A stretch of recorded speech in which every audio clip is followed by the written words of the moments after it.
Apakah ideologi komunis masih relevan di tahun 2020 ini?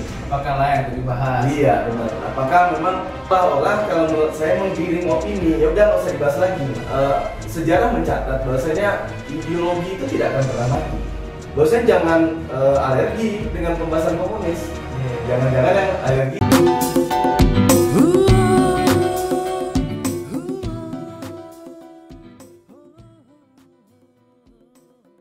Assalamualaikum warahmatullahi wabarakatuh. Waalaikumsalam warahmatullahi wabarakatuh. Halo Sobat Iman, dimanapun Anda berada, kembali lagi bersama kita di Obrolan santai bersama IA Media. IA Media. Oke, kali ini kita akan membahas tentang pemberontakan, salah satu pemberontakan yang terjadi di Indonesia, yaitu Gerakan 30 September PKI. Ya, Sobat Iman, kali ini kita akan membahas berkaitan dengan ideologi komunis. Pertanyaan besar yang sekarang disuarakan oleh orang-orang di luar sana. Apakah ideologi komunis masih relevan di tahun 2020 ini? Apakah layak untuk dibahas? Iya, benar. Apakah memang setiap tahun haruskah kita cerita komunis di bulan September ini? Nah, ini tentu seolah mereka itu melupakan sejarah. Seolah-olah kalau menurut saya menggiring opini, ya udah nggak usah dibahas lagi ya. Karena sudah tahun 65 itu pemberontakan terakhir dan keluar TAP MPRS, itu kan sudah dilarang. Jadi nggak mungkin lagi PKI-nya bangkit. Mungkin di sini perlu kita jelaskan juga, Adinda Dimas. Kita perlu sampaikan bahwasanya Partai Komunis dengan ideologi komunis itu ada dua hal yang berbeda. Ya, betul. Kalau kita ibaratkan Partai Komunis itu adalah rumahnya, ideologi adalah ruhnya. Nah, sejarah mencatat bahwasanya ideologi itu tidak akan pernah mati. Itu pemahaman seseorang ya? Ya, benar. Jadi kalau seandainya ada pertanyaan apakah masih harus dibahas nih tiap tahun komunis, kita kembali bertanya. Ulang tahun saja gitu. Jadi biasanya kita ulang tahun setiap tahun itu kan selalu kita ingat-ingat nih ada pernah manusia gitu kan. 17 Agustus juga diperingati juga terus. Nah, itu kan adalah kenangan kanan ya, kenangan yang baik. Kenangan buruk pun perlu menjadi harus diingat juga. Harus diingatkan, mengganti pelajaran kita. Benar. Dalam agama juga ini menjadi sesuatu harus keharusan. Bahwasanya mungkin seperti kaum Nabi Lut, kaum LGBT ya. LGBT itu di kaum Sodom itu kan sudah dikatakan di Al-Quran itu sudah dihancurkan oleh Allah. Kaum Samud yang memutar timbangan itu, yang manipulasi timbangan itu kan sudah dihancurkan oleh Allah. Tapi sampai hari ini masih ada LGBT, masih ada orang yang merubah takaran timbangan. Artinya ideologi atau pemahaman mereka tetap jalan. Nah, ini mungkin Dimas, kita ingin sampaikan kepada generasi muda bahwasanya jangan alergi dengan pembahasan komunis. Jangan-jangan yang alergi komunis tadi. Jadi saya juga di sini kita udah coba baca ya buku Banjir Darah Anak Afifi dan Tawaf Zuharan. Ini bukunya bagus sekali. Bukunya bagus sekali. Dia bisa menjelaskan kejadian itu secara storytelling ya. Jadi teori bercerita sehingga kita generasi bisa memahami secara utuh gitu. Bagaimana komunis itu berbahayanya bagi NKRI. Nah, sahabat iman, menjadi sebuah tanggung jawab kita bersama. Ketika sejarah yang sudah lama dilupakan gitu kan terjadi, itu harus diajarkan kembali kepada generasi. Dulu kita waktu SD ada pelajaran PSPB ya, terus ada pendidikan moral Pancasila, PMP. Nah, sekarang kurikulumnya udah, saya pikir sudah tidak fokus ke situ. Nah, belakangan juga lebih gila lagi. Ada wacana menghapuskan pelajaran sejarah, walaupun akhirnya dikoreksi, tidak dihapuskan, hanya sejarah menjadi mata pelajaran pilihan. Nah, ini sama saja. Menurut kami menurut kami di ya media katakanlah kita tidak bisa menjudge pendapat orang kan. Menurut kami sejarah penting. Siapa kita, siapa orang tua kita penting. Apalagi sejarah mengenai bangsa, negara. Ini barangkali Dinda Dimas, nanti kita juga akan minta tanggapan dari sahabat iman di kolom komentar ya, channel YouTube kami. Ini dapat bisa menyampaikan juga bagaimana pandangan atau pengetahuannya tentang komunis. Yang komunis pun boleh berpendapat. Jadi mungkin supaya bisa ketahuan juga gitu kan. Artinya apa? Dalam hidup ini tentu adalah semuanya adalah pilihan. Bagi kami menginformasikan melalui media ini suatu pilihan. Karena bagaimanapun juga bicara tentang pemberontakan komunis, kami meyakini bahwasanya ideologi itu tidak akan pernah mati. Yang hancur itu cuma umpama kendaraan, yang hancur itu kendaraan ya, PKI itu kan partai. Benar. Kendaraan mereka yang hancur, kan pemahaman enggak? Saya baca dari buku Banjir Darah ini, itu Kutil, salah satu tokoh PKI, Kutil. Dia bisa menyamar gitu.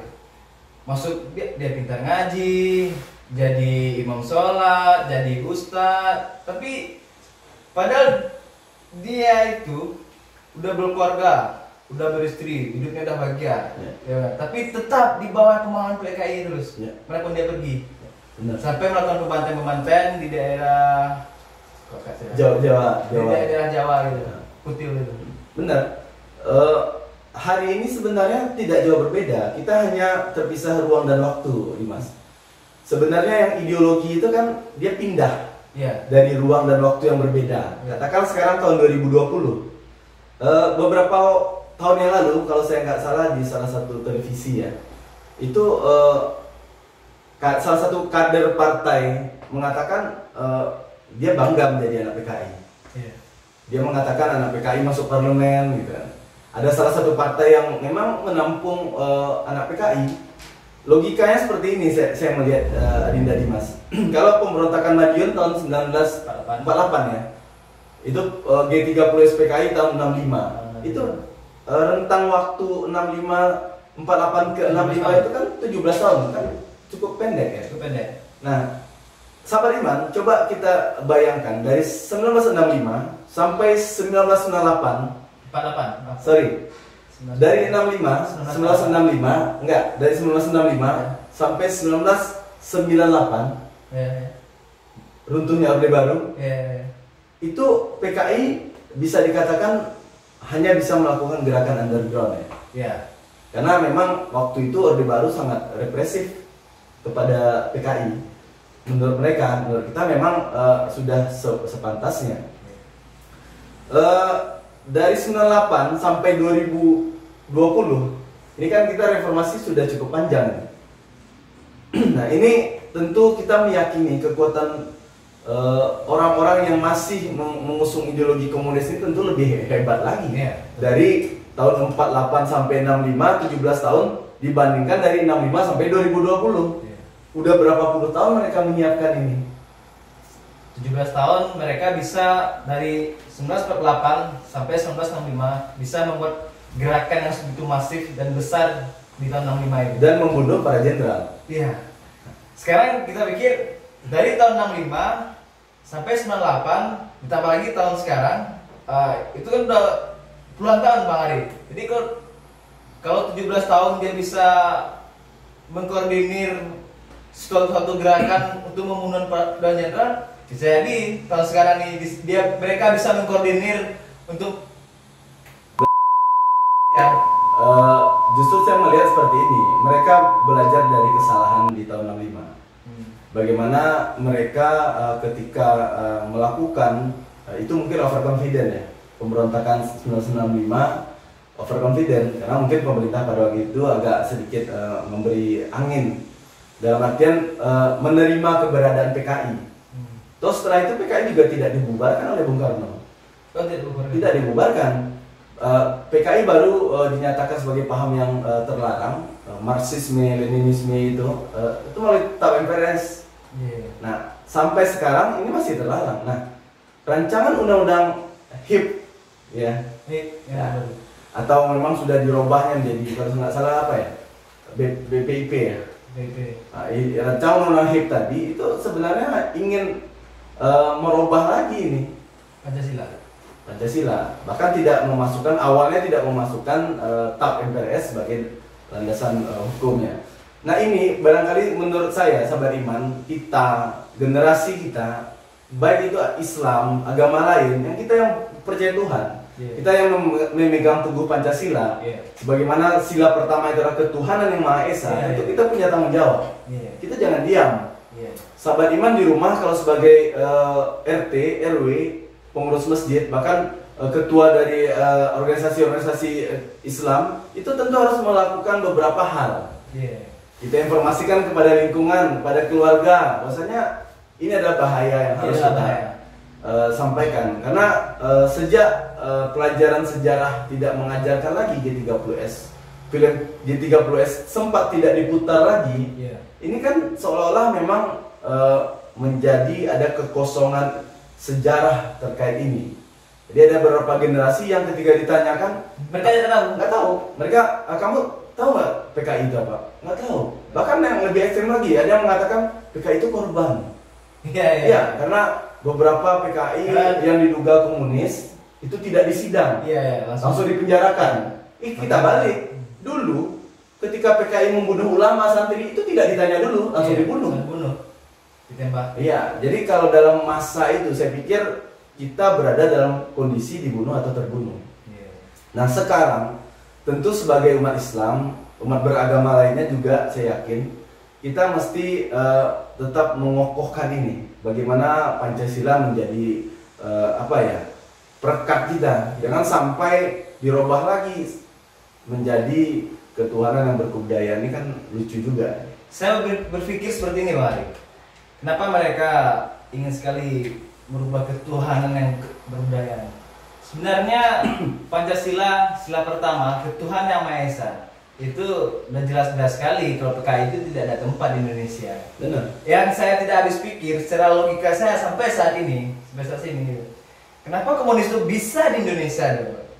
Kenapa dia bisa hidup, berakar, berkembang di Indonesia? Sementara Pancasila ketuhanan Maha Esa, ketuhanan yang nomor satu gitu. Asmat paham ideologi komunis itu, dia ateis, tidak menganggap adanya Tuhan. Benar. Sederhana Dinda Dimas, karena mereka dari seperti yang saya sampaikan tadi, ketika Partai Komunis Indonesia dibubarkan dan terlarang menjadi partai yang terlarang, tentu mereka tidak bisa menyampaikan bahwasanya mereka komunis. Ya. Bahkan mungkin Ripka Ciptaning yang kemarin mengatakan hal-hal seperti itu dulu tabu. Dulu orang nggak berani bilang itu, tapi sekarang mereka udah berani. Nah artinya mereka menumpang ya. Kalau kita lihat di KTP itu kan ada kolom agama.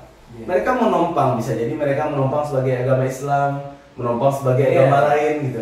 Seperti saya bilang tadi, kutil tadi. Benar, kutil ya. Dari awal pun strateginya udah seperti itu. Jadi memang liciknya PKI itu, komunis itu seperti itu. Saya baca sejarah gini, Wari, mereka itu pergerakannya itu lebih ke arah propaganda, adu domba, retorika. Benar. Retorikanya itu yang kita lihat memang berbahaya. Bagaimana Buya Hamka ketika itu difitnah mati-matian oleh Pram ya, Pramudia Anantatur, dalam medianya mengatakan Buya Hamka itu plagiat, padahal Buya Hamka bukan plagiat. Nah walaupun setelah itu Pram memohon maaf kepada Buya Hamka dengan cara yang elegan juga, mengantarkan mengutus anak dan menantunya untuk belajar agama. Dan Buya Hamka luar biasa, beliau memaafkan, mengajar agama kepada menantu Pram yang notabene sudah memfitnah beliau. Nah juga banyak fitnah-fitnah lain. Buya Hamka dijebloskan ke dalam penjara 2 tahun lebih ya, tahun 64, sampai akhirnya tumbang PKI, baru Buya Hamka dikeluarkan. Dan Buya Hamka luar biasanya lagi itu bersedia menjadi imam sholatnya Soekarno. Setelah penjara setelah beliau dipenjara yang oleh rezim Soekarno. Dituduh teroris dan pengkhianat pada waktu itu, mungkin pro Malaysia katanya. ketika beliau dituding mau ditangkap itu? Dulu memang sangat kental ya retorika PKI sampai sekarang. Iya.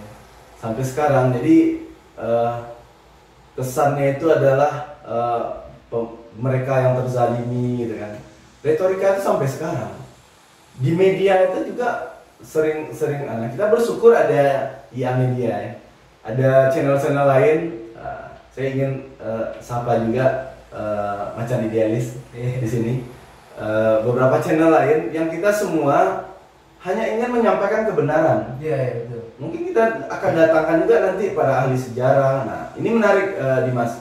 Saya berpikir bahwasanya saya ingin menciptakan beberapa generasi yang menjadi ahli sejarah. Jadi kalau ada nanti remaja-remaja kita, ada anak-anak rumah tahfiz, kita ajak mereka untuk mempelajari sejarah. Iya, betul. Sejarah Islam, sejarah bangsa. Sehingga kita juga banyak hal ini. Saya agak heran juga kenapa belakangan Kementerian Pendidikan agak alergi dengan sejarah. Ini jangan-jangan ada kaitannya juga ini dengan tanda kutip. dengan tanda kutip, dan kita tidak bisa nafikan bahwasanya sebelum adanya NKRI, negara ini adalah pondasinya itu adalah kesultanan Islam. Artinya apa? Kita tetap bermanfaat. Baik sahabat iman dimanapun Anda berada, ini adalah diskusi kita terkait dengan komunis. Kami ingin sedikit menjabarkan saja bahwasanya yang namanya ideologi ya Dimas ya, tidak akan mati, tidak akan mati, tidak akan hilang. Jadi kalau ada pertanyaan masih relevankah PKI? Masih. Sampai kapanpun. Sampai kapanpun. Justru semakin lama kita dari suatu peristiwa, maka semakin rentan kita melupakan peristiwa tersebut. Semakin penting sejarah diingat, semakin penting edukasi ini disampaikan.